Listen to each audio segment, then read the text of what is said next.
जय हिंद साथियों, मैं अंकित कुमार यादव आप सभी का स्वागत करता हूं सृष्टि ज्ञान केंद्र में, जहां हम पढ़ रहे हैं कक्षा 12वीं की पॉलिटिकल साइंस, जिसमें चल रहा है अध्याय 8 और जिसका नाम है पर्यावरण और प्राकृतिक संसाधन। जिसमें अभी तक हमने बहुत सारे महत्वपूर्ण पहलुओं को समझ लिया है। हमने समझ लिया है कि आज विश्व राजनीति में पर्यावरण पर चिंता क्यों की जा रही है, और हमने ये समझ लिया है कि पर्यावरण को साझी संपदा क्यों कहा गया है और पर्यावरण को बचाने के लिए हम सबकी क्या जिम्मेदारी है, हम सबका उसमें क्या योगदान है। हमने ये समझ लिया कि भारत पर्यावरण के संबंध में क्या रणनीति रखता है, क्या नीति रखता है, किस प्रकार से सोचता है। और हमने ये भी समझ लिया है कि पर्यावरण को बचाना हम सबके लिए क्यों इतना जरूरी है, पर्यावरण के संसाधनों के लिए किस प्रकार से दुनिया में आपसी कलह है, ये भी हमने समझ लिया किसमें, भू राजनीति में। और हमने ये भी जान लिया कि पर्यावरण को बचाने के लिए हमने कितना प्रयास किया है, हमने किस किस प्रकार के आंदोलन किए, क्या किया है हमने पर्यावरण को बचाने के लिए। अब मैं चल रहा हूं आपको बताने और समझाने कि उन लोगों के बारे में जो इस पर्यावरण से बहुत ही करीबी तौर पर जुड़े हुए हैं, वो पर्यावरण के साथ ही रहते हैं और वो पर्यावरण को नुकसान नहीं पहुंचाते।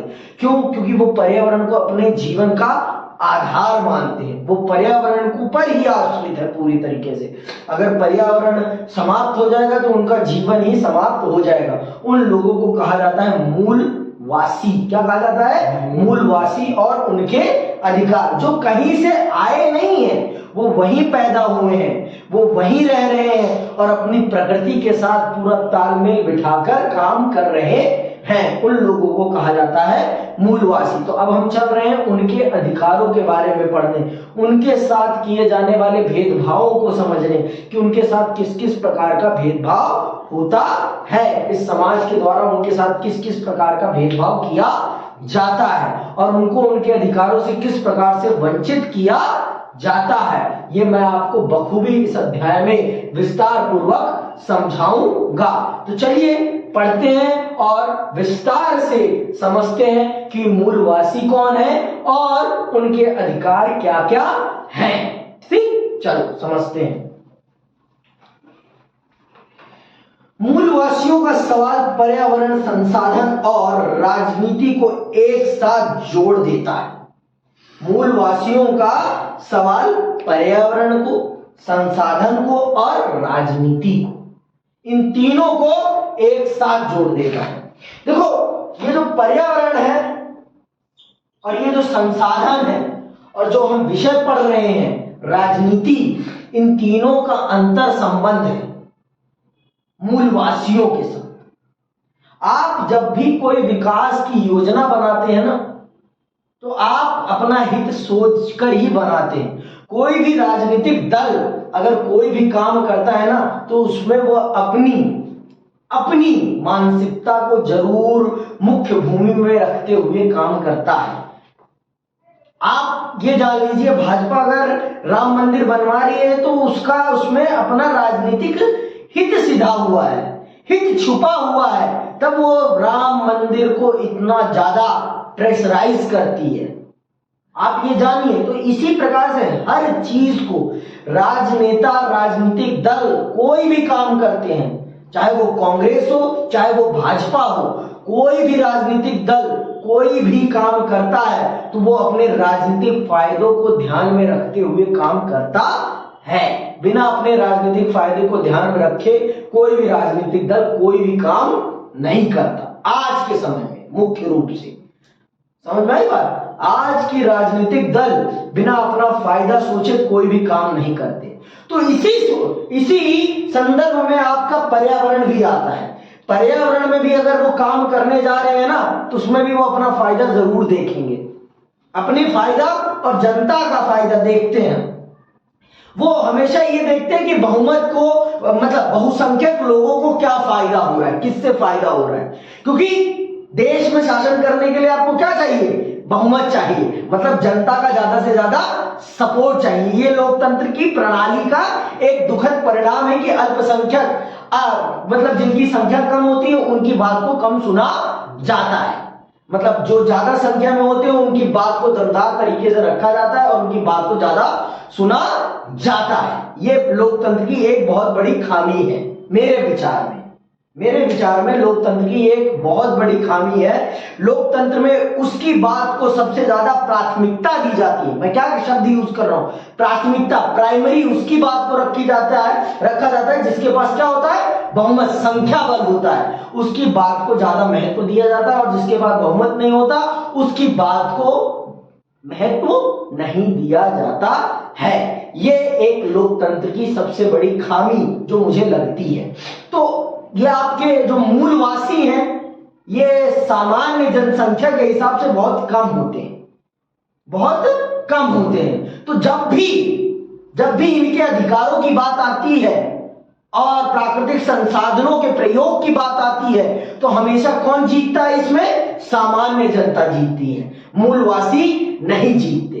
आप देखेंगे बड़ी बड़ी विकास परियोजनाओं के लिए बड़े बड़े जंगलों को काट दिया जाता है, सिर्फ क्या तर्क देते हुए कि इससे बहुसंख्य जनता का लाभ होगा, इससे क्या होगा, बहुसंख्य जनता का लाभ होगा। ये तर्क देकर बड़े बड़े जंगलों को काट दिया जाता है और वहां पर बड़े बड़े डैम्स बना दिए जाते हैं, बड़ी बड़ी खदानें खोद दी जाती हैं। आप देखोगे अगर मैं आपको अगला जब नई बुक पढ़ाऊंगा उसमें दूसरा चैप्टर जब मैं पढ़ाऊंगा तो आपको ये समझाऊंगा कि जब विकास परियोजनाएं बनती हैं तो वो पर्यावरण के साथ कैसे पर्यावरण को नुकसान पहुंचाती हैं और उसे राजनीति किस प्रकार से विकास के मास्क के नीचे दबा देती है कि विकास के लिए पर्यावरण को बर्बाद करना भी सही है। तो हमेशा पर्यावरण और विकास के चक्कर में मूलवासियों के अधिकारों का सदैव हनन होता है, मूलवासियों को हमेशा उनके अधिकारों से वंचित किया जाता है। जब भी मैं प्राकृतिक संसाधनों मतलब जब पर्यावरण का मैं मतलब जंगल के संसाधनों का प्रयोग कर रहा हूं इसका मतलब मैं आपके घर के संसाधनों को आपसे छीन रहा हूं। क्यों? क्योंकि आप जंगल के मालिक हैं, जंगल का संसाधन आपका है। तो बिना पूछे अगर मैं आपके घर से सामान निकाल रहा हूं तो आपको अच्छा लगेगा? तो वैसे ही जंगल के लोगों का भी तो जंगल है ना भाई, वो वहां रह रहे हैं तो इसका मतलब वो उनका घर है और बिना पूछे हम उनसे उनका संसाधन छीन लेते हैं। तो हमेशा पर्यावरण और पर्यावरण के संसाधनों को लेकर हमेशा राजनीति में मूलवासी पिसता है। आगे सुनो, संयुक्त राष्ट्र संघ ने 1982 में इसकी एक शुरुआती परिभाषा दी। इन्हें ऐसे लोगों का वंशज बताया गया जो किसी मौजूदा देश में बहुत दिनों से रहते चले आ रहे थे। देखो उनको कहते हैं मूलवासी, जो बहुत ही लंबे समय से उसी एक पर्टिकुलर एरिया में रहते आ रहे हैं, उनको मूलवासी कहा जाता है। आगे सुनो, फिर किसी दूसरे संस्कृति या जातीय मूल के लोग विश्व के दूसरे हिस्से से उस देश में आए और इन लोगों को अधीन बना लिया, मतलब अपना गुलाम बना लिया या इनके पूरे देश पर अपना कब्जा कर लिया। जैसे भारत में कहा जाता है जो ये आर्य हैं, मतलब हम लोग जो हैं, हम लोग आर्य हैं, तो हम लोग भारत के मूल निवासी नहीं है, हम लोग भारत के मूल निवासी नहीं है। ये जो द्रविड़ भारत के लोग हैं, जो दक्षिण भारत के लोग हैं, ये वास्तविक रूप से भारत के मूल निवासी हैं। हम लोग जो उत्तर भारत के लोग हैं वो मूल निवासी नहीं है। ये बात याद रख लो, ये साक्ष्य है और ये प्रमाण है कि उत्तर भारत की जो संख्या है, जनसंख्या है, वो भारत की मूल निवासी जनसंख्या नहीं है। भारत के मूल निवासी द्रविड़ भारत के लोग हैं और जो जंगलों में निवास करते हैं वो लोग हैं। समझ में आई बात? वो लोग हैं भारत के वास्तविक मूल निवासी। समझ में आ गया? और हम लोग आए और हम लोगों ने इनकी पूरे संसाधनों पर अपना नियंत्रण स्थापित कर लिया। क्यों? क्योंकि हमारे पास हथियार थे और इनको उस प्रकार की लड़ाई झगड़े नहीं आते थे, इसलिए हमने इनको जंगलों में धकेल दिया और इनके पूरे प्राकृतिक संसाधन पर अपना नियंत्रण स्थापित कर लिया। तो इस प्रकार से हमने इनको बैकवर्ड कर दिया और हम फॉरवर्ड हो गए। समझ में आ गई बात? आगे सुनो। फिर किसी दूसरे संस्कृति या जातीय मूल के लोग विश्व के दूसरे हिस्से से उस देश में आए और इन लोगों को अधीन बना लिया। किसी देश के मूलवासी आज भी उस देश की संस्थाओं के अनुरूप आचरण करने से ज्यादा अपनी परंपरा, सांस्कृतिक रिवाज तथा अपने खास सामाजिक आर्थिक ढर्रे पर जीवन यापन करना पसंद करते हैं।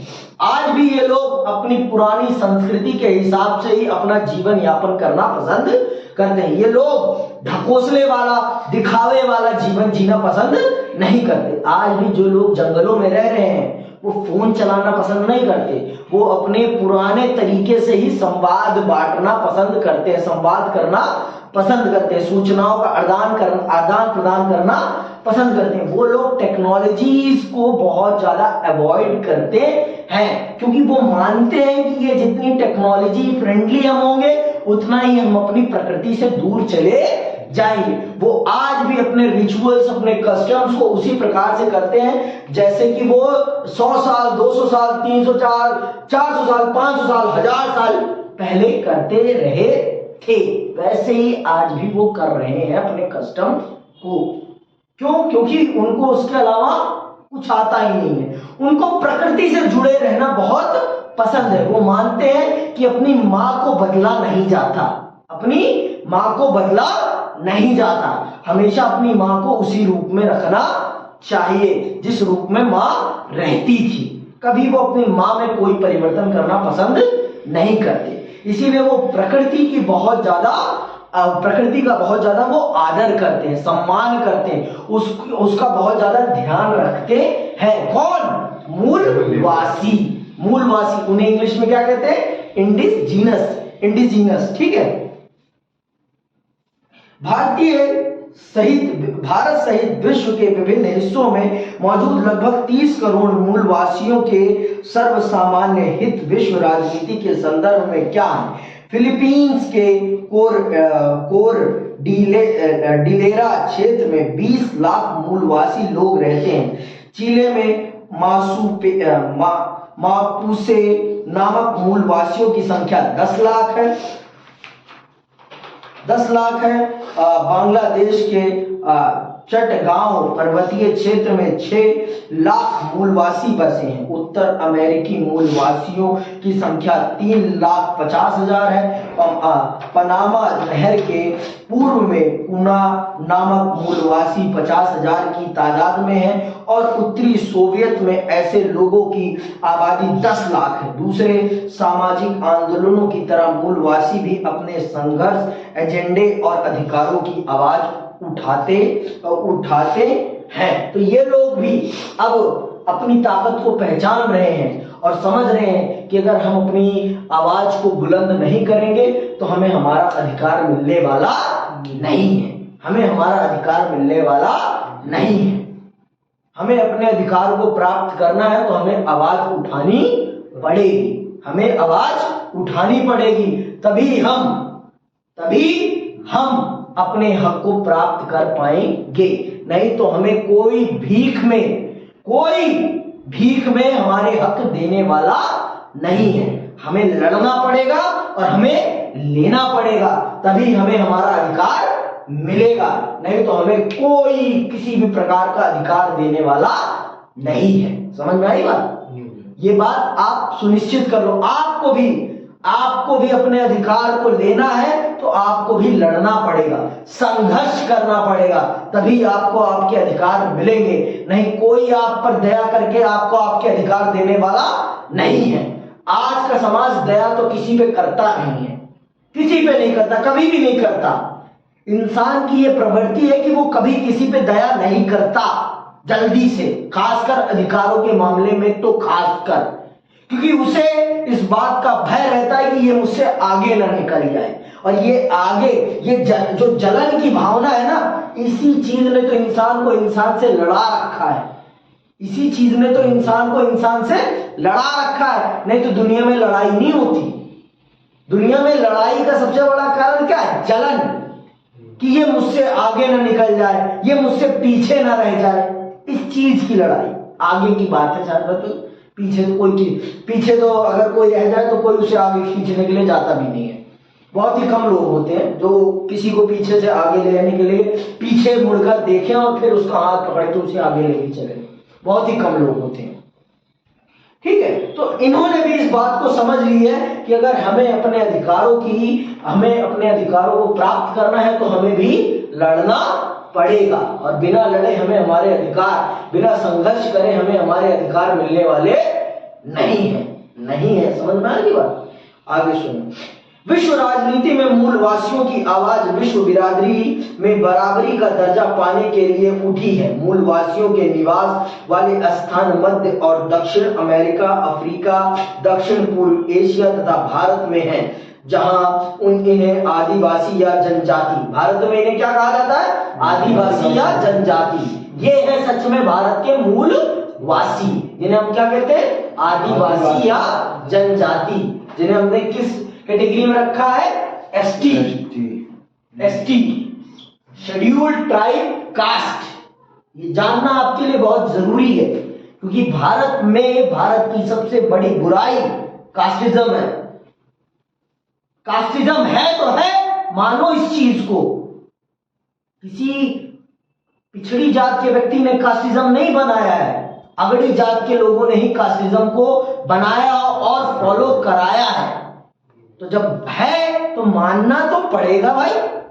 जब आपको ब्राह्मण कहने में कोई शर्म नहीं है, तो अगर उसको उसकी जात के आधार पर बेनिफिट मिल रहा है, तब आपको क्यों चिढ़न हो रही है? क्यों चिढ़न हो रही है कि इसको इसकी जात के कारण बढ़ने का मौका मिल रहा है? भाई जात तो आपने बनाई थी ना। आपको मैं बता देता हूं, वर्ण व्यवस्था और कर्म आधारित वर्ण व्यवस्था कब तक रही है? सिर्फ कब तक जितिन?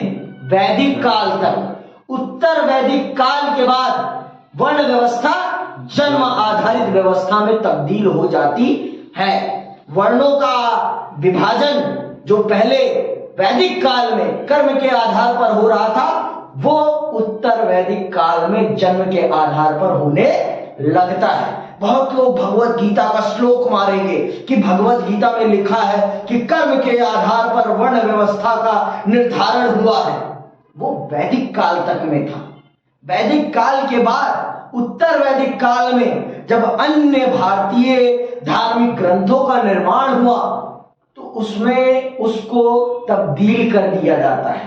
उसमें उसको कर्म से हटाकर जन्म के आधार पर कर दिया जाता है, और इसके लिए इतिहास को पढ़ना बहुत जरूरी है। और कब से कब तक का वो भी मैं बता देता हूं आपको पढ़ना पड़ेगा 1000 से लेकर आप पढ़िए 200 ईसा पूर्व का इतिहास, तो आपको पता चल जाएगा।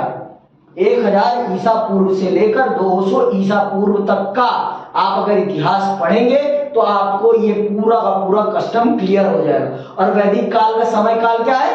1500 ईसा पूर्व से लेकर 1000 ईसा पूर्व। उस दिन बताया था मैंने, ये सारी चीजें लिखवाई भी थी आपको, तो ध्यान रखना है ये सारी चीजें। ठीक है, तो मूलवासियों को भी अब अपने अधिकार चाहिए, तो वो इस चीज के लिए संघर्ष कर रहे हैं, जिनको हम अपने भारत में क्या कहते हैं? SC ST कैटेगरी में रखते हैं, और इन्हें हम आदिवासी या जनजाति कहते हैं। ऑस्ट्रेलिया और न्यूजीलैंड समेत ओशियाना क्षेत्र में बहुत से द्वीपीय देशों में हजारों सालों से पॉलिनेशिया, मेलनेशिया और माइक्रोनेशिया वंश के मूलवासी रहते हैं।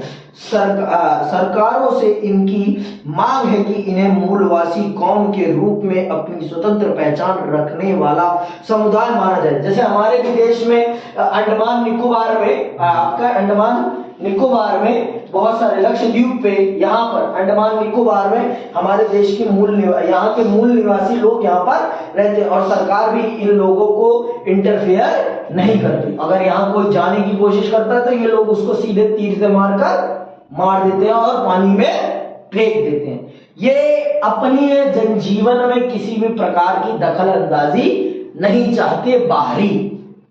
ये नहीं चाहते कि बाहरी लोग इनके जनजीवन में किसी भी प्रकार की दखल अंदाजी करें। तो ये बात यहाँ पर लिखी है, कहा ना इन्होंने कि हमें अपने जीवन को स्वतंत्र रूप से जीने दिया जाए, हमें हमारे जीवन को परिवर्तित करने के लिए या हमें आधुनिक करने की कोई जरूरत नहीं है। हम अपने रिचुअल, हम अपने कस्टम्स के हिसाब से अपना जीवन जीना चाहते हैं। हम अपनी भाषा, अपनी संस्कृति के हिसाब से ही अपना जीवन जीना चाहते हैं। हमें नहीं सीखनी है आपकी भाषा, हमें नहीं सीखनी है आपकी संस्कृति, हमें अपनी भाषा, अपनी संस्कृति, अपनी जनजीवन के साथ जीना है। हमें आपके आधुनिक समाज से नहीं मिलना। समझ में आई बात? आगे सुनो। अपने मूल सरकारों से इनकी मांग है कि इन्हें मूलवासी कौम के रूप में अपनी स्वतंत्र पहचान रखने वाला समुदाय माना जाए। अपने मूल वास स्थानों पर हक की दावेदारी में विश्व भर के मूल निवासी यह जुमला इस्तेमाल करते हैं कि हम यहाँ अनंत काल से रहते चले आ रहे हैं। भौगोलिक रूप से चाहे मूलवासी अलग अलग जगहों पर कायम है, लेकिन जमीन और उस पर आधारित विभिन्न जीवन प्रणालियों के बारे में इनकी विश्व दृष्टि आश्चर्यजनक रूप से एक जैसी है। भूमि की हानि का अर्थ है आर्थिक संसाधनों के एक आधार की हानि, और यह मूलवासियों के जीवन के लिए बहुत बड़ा खतरा है। उस राजनीतिक आजादी का क्या मतलब जो जीने के लिए संसाधन ही न मुहैया कराएं।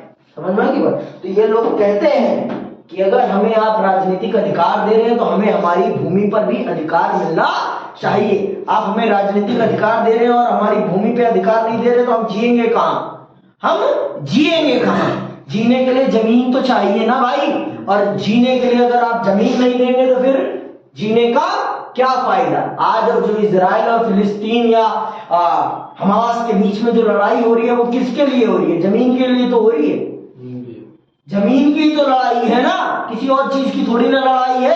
कल भी मैंने आपको बताया था, दुनिया में आपको लड़ाई किसी चीज की झेलनी है तो किस चीज की झेलनी है? जमीन की लड़ाई ही आपको झेलनी है। इसके अलावा दुनिया में कोई किसी से किसी बात के लिए नहीं लड़ता। सबसे बड़ी लड़ाई अगर दुनिया में किसी चीज की है तो वो क्या है? जमीन की लड़ाई। और जमीन की लड़ाई क्यों? क्योंकि जमीन में ही पूरा जीवन है, जमीन में ही पूरा जीवन है।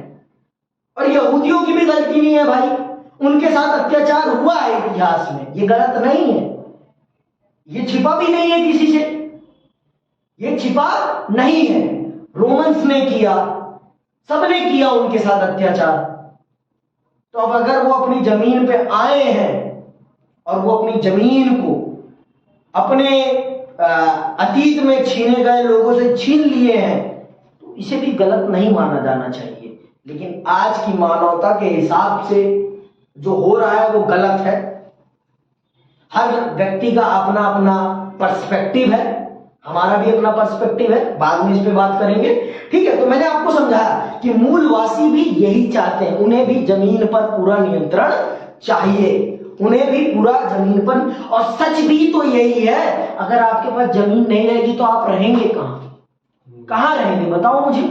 जमीन ही तो वो है जिस पर अगर आपका आधिपत्य रहेगा तभी तो आप जीवित रह पाएंगे ना, नहीं तो आपके जीने का तो आधार ही खत्म हो जाएगा।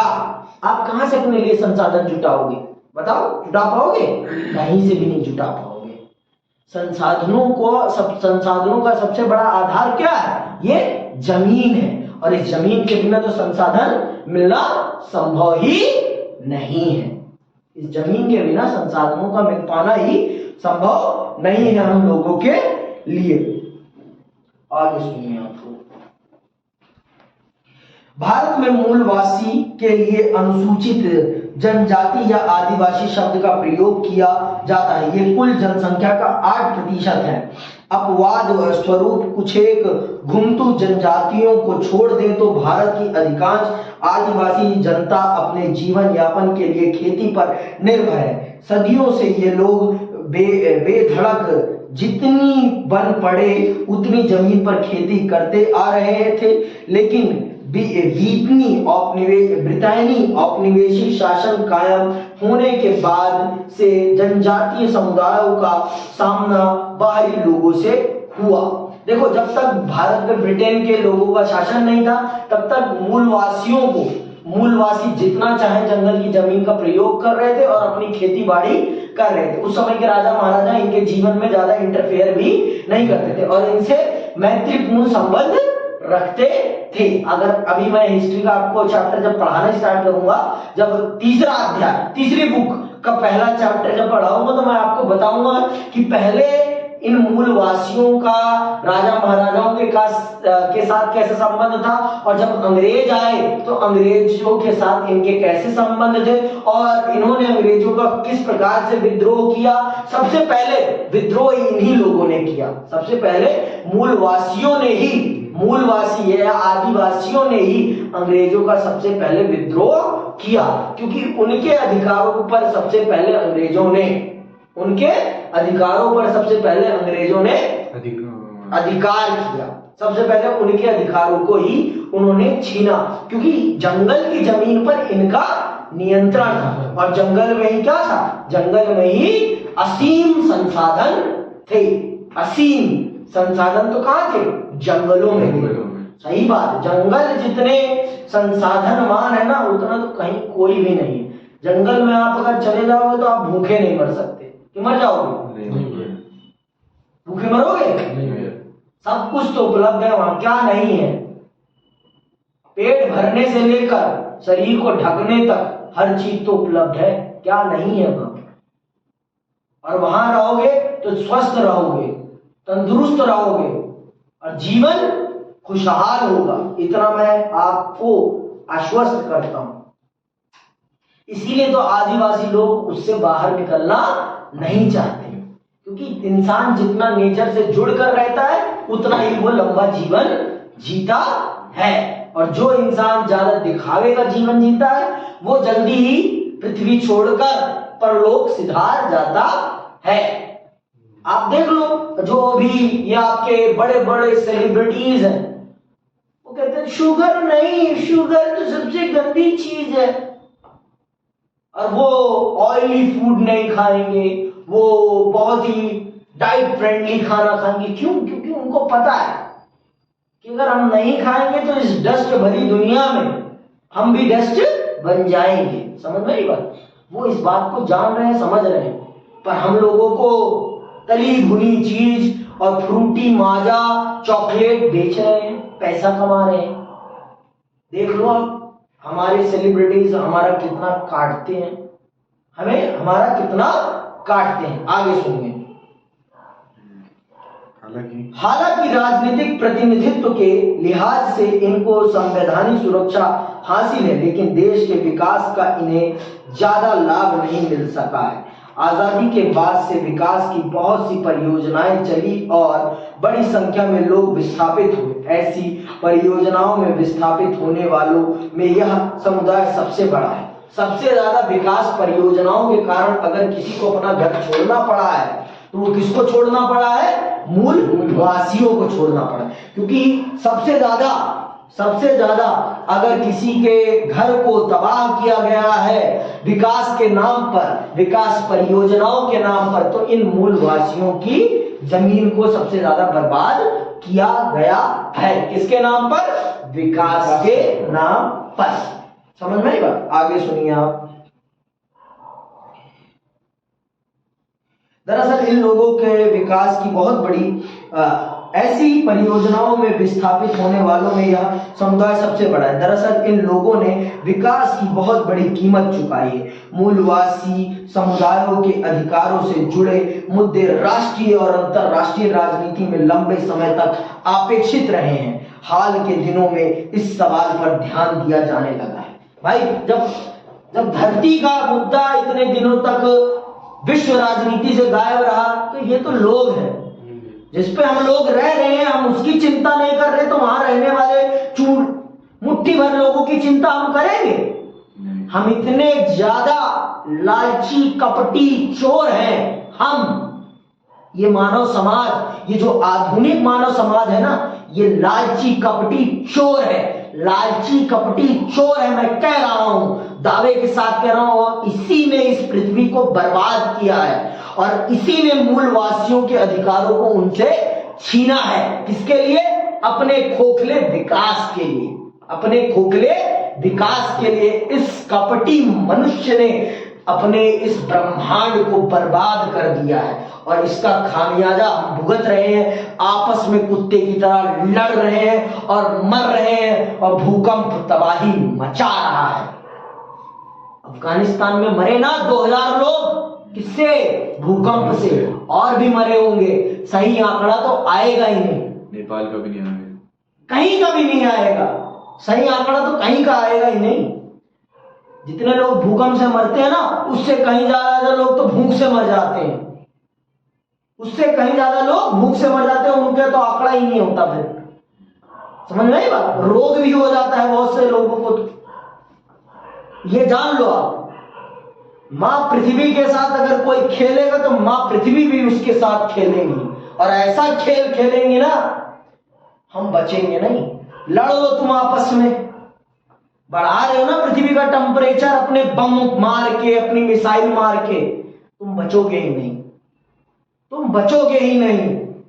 कर लेना धर्म की लड़ाई, फिर यहूदियत भी बच जाएगा, इस्लाम भी बच जाएगा, देख लेना तुम। ना बर्बाद हो जाए तो कहने वाली बात है, दिखा ले अपनी ताकत जितनी है, कोई नहीं बचेगा। और अगर बचेगा इस देश पर, इस दुनिया में कोई, तो मूलवासी ही बचेंगे, उनके अलावा कोई नहीं बचेगा। क्यों? क्योंकि वो प्रकृति को नुकसान नहीं पहुंचा रहे हैं, वो प्रकृति के अनुसार अपने जीवन को जी रहे हैं। क्या शब्द यूज करा मैंने? प्रकृति के अनुसार, जैसा प्रकृति चाह रही है वो अपने जीवन को वैसा बना रहे हैं, इसलिए वो जीवित रह पाएंगे। हम तो जीवित नहीं रह पाएंगे, क्योंकि हमने इस प्रकृति पर जितना अत्याचार, जितना गंद मचाया है ना, उतना किसी ने नहीं मचाया। हम आधुनिक लोगों ने, समझ में आ गई बात? और हमने अब 60 सालों से पृथ्वी की चिंता करनी स्टार्ट करी और आज भी हम सही तरीके से पृथ्वी की चिंता कर भी नहीं रहे हैं। आज भी हम अपने लाभ में निहित पड़े हैं, लाभ के चक्कर में निहित हैं।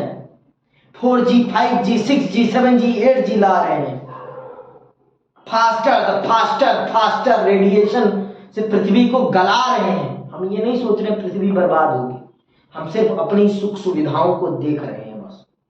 अरे भाई, इस पृथ्वी नहीं बचेगी तो इन फास्टर दुनिया को चला के क्या कर लोगे? कुछ कर पाओगे? नहीं।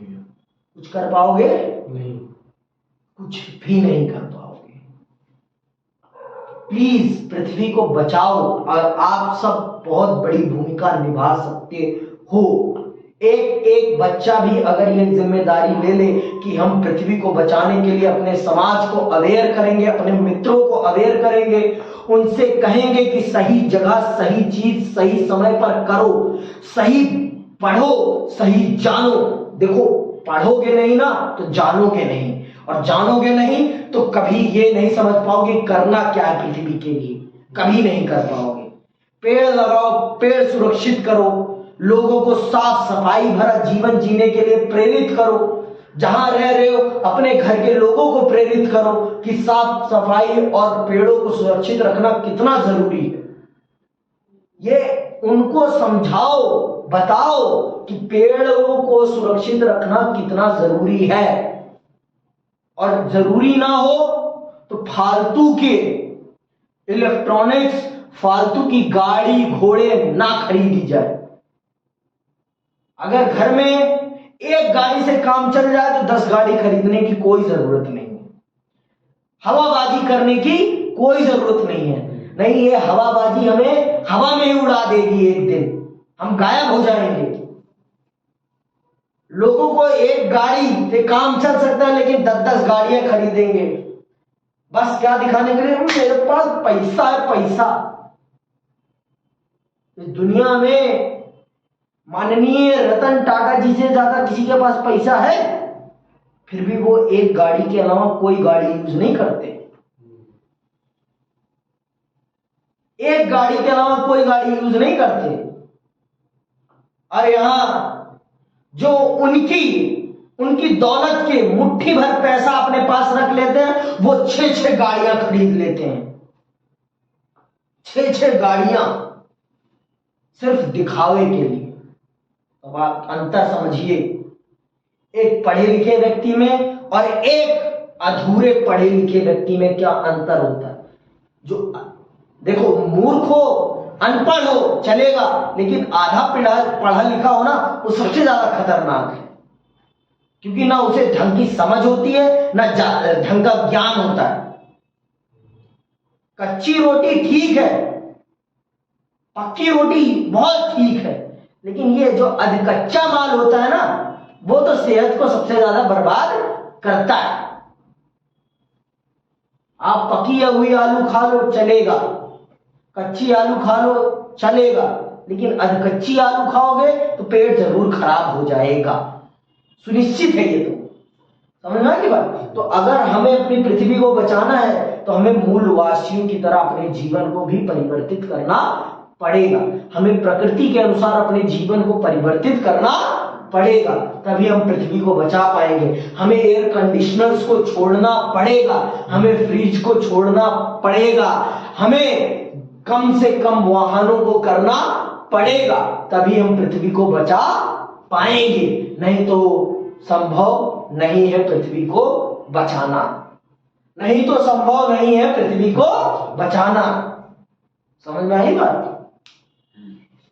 आगे सुनो आप लोगों, इसी के साथ ये चैप्टर होता है आपका समाप्त। 1970 के दशक में विश्व के विभिन्न भागों के मूलवासियों के नेताओं के बीच संपर्क बढ़ा। इससे इनके साझे अनुभवों और सरोकारों को एक शक्ल मिली। 1975 में world council of indigenous people का गठन हुआ।